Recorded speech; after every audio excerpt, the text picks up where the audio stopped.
insight right there regarding that oil exploration.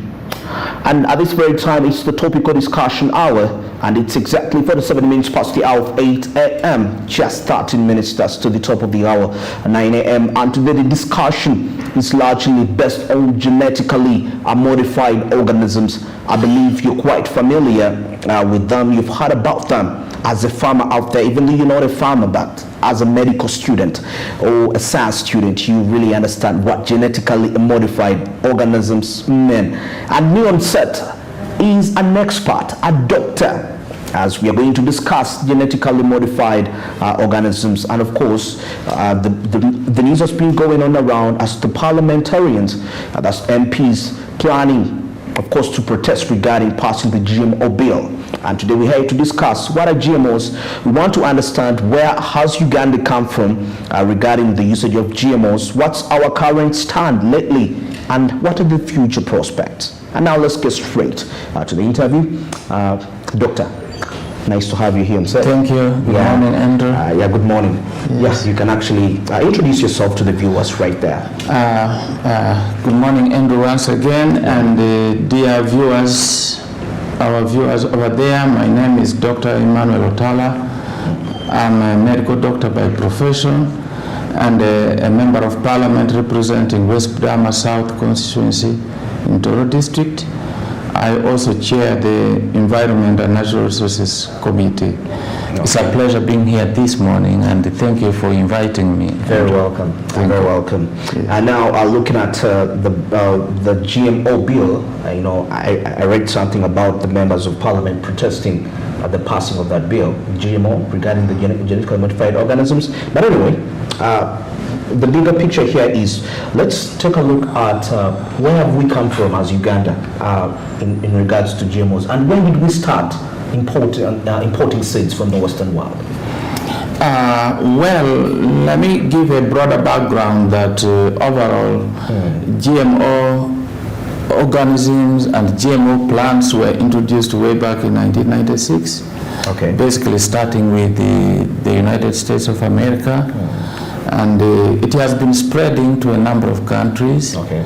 But most importantly, allow me to hasten and add that a number of advanced countries have also not readily accepted GMO plants and organisms, particularly in Europe.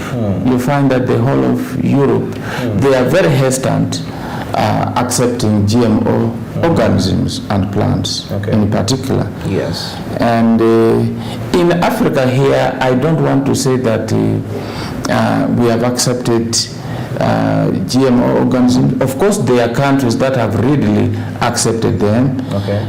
Most of the countries will find that GMO organisms are introduced without our knowledge, without us actually knowing that, that it is coming. But allow me to say that South Africa has officially allowed the use of GMO organisms and particularly GMO plants. And most recently, maybe it is now like 2 or 3 weeks, our most immediate neighbor in the east, Kenya, passed a bill allowing for introduction of GMOs, plants. Okay. And I think that is what triggered us as members of parliament to say, wait a minute, why the rush? Because as you know, this bill was previously presented in the Parliament of Uganda. It was passed and forwarded to His Excellency the President for his assent, but he sent it back. And he recognized quite a number of points. One, he recognized the threat. The threat of GMOs. The threat of GMOs.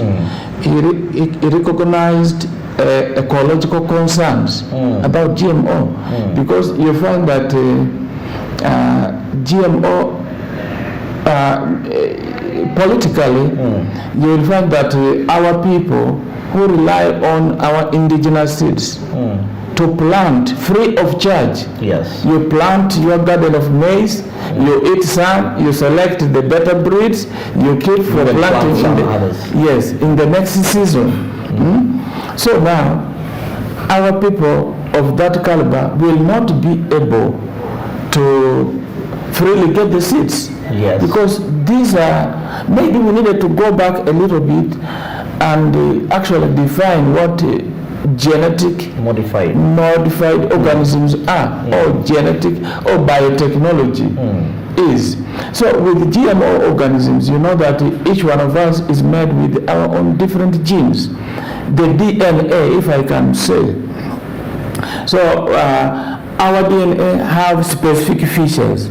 So with the genetic modification or genetic technology, Yes. you find that you are trying to alter your genes, or the scientists are trying to alter your genes, The genes so of the that plant, of the plant Yeah. or of the organism, so that you look to be someone else and not what you were really originally are. And that is the issue. So you find that, and in a way, they have been able to introduce what is called a terminator gene. You see, these genes are made of amino acids. We basically call them the purines and the pyrimidines. They pair. So there is a kind of pairing which, if it follows each other 3 times, then it would make the gene come to an end. Wow. Yes, so it makes the gene come to an end. So that is what is called a terminator gene. So that forms the terminator gene.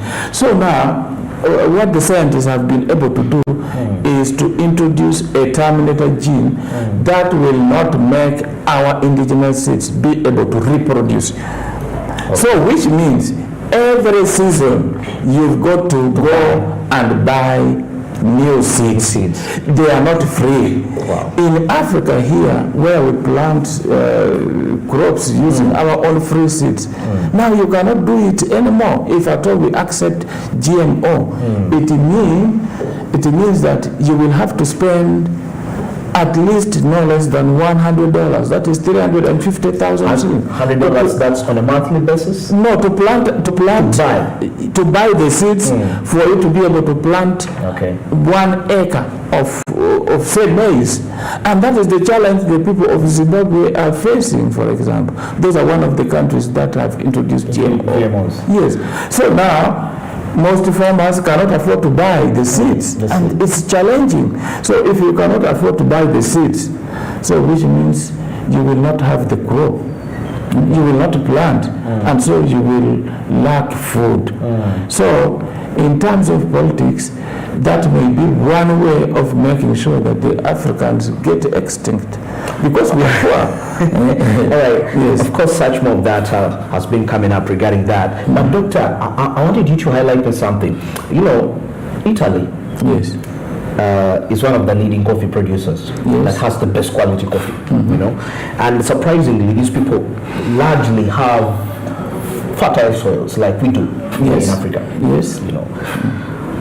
Could it be that? Because now, despite the fact that these seeds have the disadvantage, like you say, terminator genes, what about this other aspect? Maybe in a few minutes before we get into a commercial break, as we shall be discussing that particular aspect, comparing the economic factor, despite the disadvantage which they carry. Yes. But that's after the break. Just being told we're heading for a break. All right. Still with Doctor here as we are discussing the genetically modified organisms and this particular time. Let's get into a short commercial break. It's exactly 57 minutes past the hour. That's of 8 a.m. We return with Doctor, still discussing genetically modified organisms.